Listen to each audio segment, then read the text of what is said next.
Sidang gugatan Wan Prestasi yang diajukan CV Kraton Resto Manajemen Sangria Resto by Pianosa. Di Jalan Dr. Sutomo nomor 130 Surabaya, terhadap Ellen Sulistyo sebagai tergugat 1, digelar di Ruang Garuda Pengadilan Negeri Surabaya. Rabu, tanggal 8 November tahun 2023 siang. Sidang dengan agenda pembacaan duplik para tergugat 1 dan tergugat 2 Effendi, dengan turut tergugat 1 dan turut tergugat 2 dalam hal ini KPKNL Surabaya dan Kodam 5 Brawijaya, dipimpin oleh Majelis Hakim Sudar, yang dihadiri para penasehat hukum para tergugat dan para turut tergugat. Dalam sidang, duplik tidak dibacakan melainkan diserahkan ke hakim dan dibagikan kepada pihak yang berperkara, dan setelah itu hakim menentukan jadwal sidang ke depan pada hari Rabu, tanggal 15 November tahun 2023. Sementara di tempat berbeda objek sengketa sudah berubah bentuk, tak hanya itu ada dugaan akan dibuat kantor Kodim yang akan diresmikan tanggal 10 November 2023. Dalam hal ini pihak Kodam 5 Brawijaya menambah kru permasalahan, lantaran bangunan tersebut milik Effendi bukan milik Kodam 5 Brawijaya. Di samping itu dengan barang-barang Effendi selaku tergugat, ada dugaan digelapkan oleh oknum-oknum yang terlibat sampai sekarang belum ada serah terima atau berita acara. Kuasa hukum penggugat menyampaikan bahwa ada beberapa poin yang diajukan dalam gugatan, dan tindakan Ellen Sulistyo merugikan kliennya. Duplik dari para tergugat dan turut tergugat akan kita pelajari.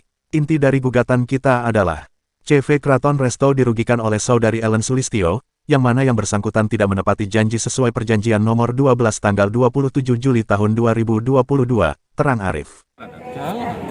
Jadi bukan restoran yang morok mati dia, enggak jalan, masih jalan. Meskipun sedikit-sedikit jalan. Mereka kemudian melakukan itu padahal kerjasamanya itu oke lah dianggap batal. Tapi namanya BOT dengan sistem 30 tahun itu yang dibagi dengan reguler 5 tahunan. Berarti ada perlawanan hukum juga ya Pak ya?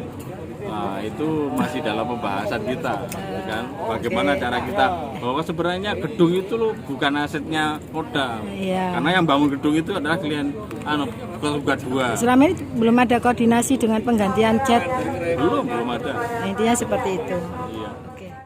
Sementara itu, penasehat hukum tergugat 2, Yafeti Waruwu, menuturkan bahwa kliennya tergugat 2 sebagai komanditer.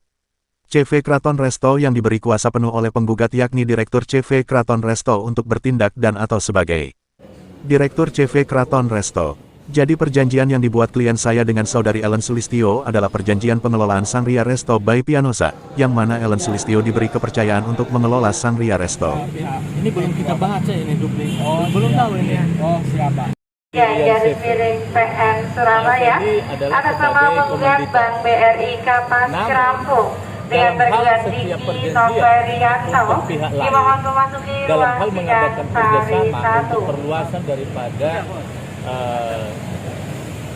bisnis CV Kraton telah mendapat surat kuasa khusus dari Direktur CV Kraton itu sendiri dalam hal untuk mengadakan kerjasama pengembangan usaha dapat berlaku sebagai atas nama dan selaku direktur. Garis miring PTG gugatan 2023 garis miring PN Surabaya sebagai kuasa dari direktur CV dapat menjadi menjadi dan mengatasnamakan direktur CV Kraton dalam setiap mengadakan perjanjian pembayaran PNBP sebagaimana dalam hal perjanjian pengelolaan antara pihak CV Kraton dalam hal ini tergugat 2 Effendi adalah kewajibannya daripada tergugat 1 sebagaimana di dalam perjanjian nomor 12 tahun 2022 itu.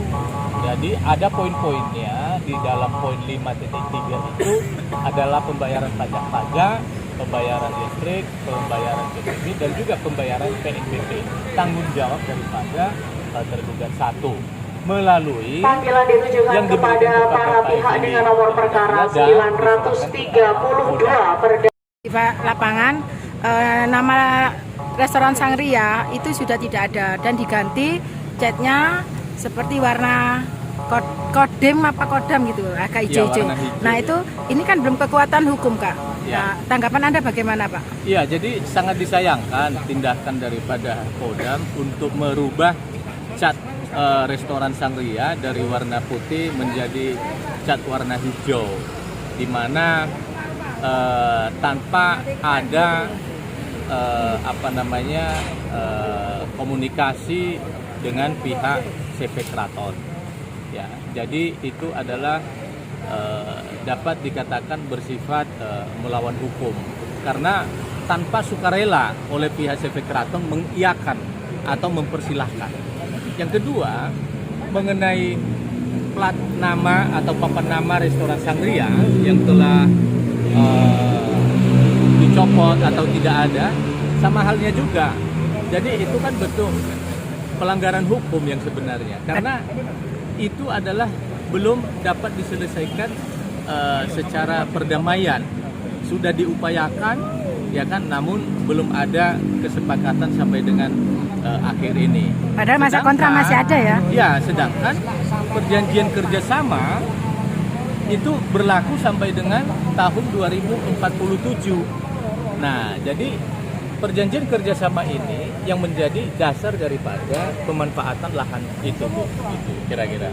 Oke. Ya. Terima kasih, Pak. Kodam, ya, ini lagi dibicarakan dengan tim litigasi, ya kan, mengenai tindakan-tindakan yang telah dihadapi. Karena ada informasi di lapangan bahwa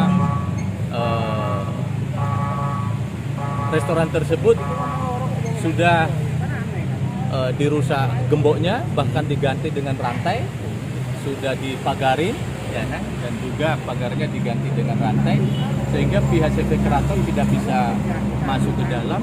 Sementara barang-barang milik CV Keraton Resto itu masih ada di dalam. Dan sementara ada info juga pada malam 28 Oktober tengah malam itu ada beberapa orang yang berpakaian preman yang mengeluarkan barang-barang diangkut pakai truk. Kita nggak tahu apakah itu dari Kodam atau dari sipil, kita nggak tahu. Nah, dan terjadi juga pada tanggal 27 siang, ya, itu ada pemaksaan mengeluarkan barang-barang. Nah, namun karena tidak ada perintah secara tertulis, akhirnya mereka memasukkan kembali barang-barang tersebut. Nah, namun pada malam harinya, besoknya tanggal 28 itu malah dapat aksi lagi mengeluarkan barang-barang itu di tengah malam. Sistemik, Pak, ya? Iya, sistem. Dan sampai saat ini mulai tanggal 29 itu adalah diganti cat warna putih itu menjadi cat warna biru, dan sampai saat ini masih berproses. Ya, gitu kira-kira. Kira-kira latar belakang pemutusan hubungan masing pihak itu apa, Pak? Kalau latar belakang pemutusan hubungan kerjasama ini itu kita tidak begitu detail, karena sebagaimana syarat-syarat yang disampaikan oleh Kodam kepada kita sudah penuhi. Pembayaran PNBP yang sudah ditetapkan oleh KPKNL sebesar 450 juta itu sudah siap kita bayarkan, ya kan? Sudah dibayar? Ya, kita bayarkan. Namun ditolak oleh Aslok. Tetap ditolak? Ditolak oleh Aslok. Selanjutnya, dalam hal laporan keuangan CV Keraton yang selama ini 5 tahun berjalan, kita sudah sampaikan, yaitu laporan keuangan itu. Namun juga tidak diterima oleh pihak Kodam. Akhirnya kita kirim melalui kantor pos. Nah, informasi terakhir adalah ada permintaan jaminan 500 juta oleh Aslok pada saat itu. Mohon perhatian beritahukan kepada para pihak dengan peruntukannya nomor adalah untuk sebagai jaminan pembayaran PNBP. Kalau PNBP sudah dibayar lunas, jaminan itu nggak perlu. Ya, buat apa? Selanjutnya ada permintaan surat menghibahkan bangunan saat itu juga. Jadi bangunan itu harus dihibahkan kepada negara melalui program Bima Brawijaya. Kita sepakati bahwa kami mau menghibah. Namun Sekali lagi diberitahukan nanti kepada para pihak selesai dengan nomor perkara pada tahun 2047. Kita tanda tangani sekarang nggak masalah. Namun hibah jatuh temponya pada tahun 2047. Tapi Kodam nggak mau. Jadi ini salah satu bentuk-bentuk daripada tanyakan pertanggungjawabannya karena belum ada serah terima bangunan, belum ada serah terima barang, ya kan?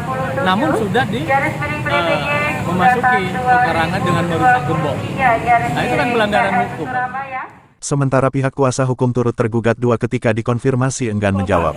Kemarin kita lewat restorannya kok dirubah Pak, nama Sangria kok nggak ada Pak. Ya Pak, bisa sedikit Pak diuraikan Pak. Cara Pak. Pak, sedikit Pak wawancara Pak. Bapak. Pak, kenapa restorannya kok diganti Pak? Bangunannya kok ini? Tak hanya itu, pihak Aslok Kodam 5 Brawijaya Kolonel Sri Hartono ketika dikonfirmasi melalui WhatsApp, no comment. Dari Surabaya Rahayu mewartakan.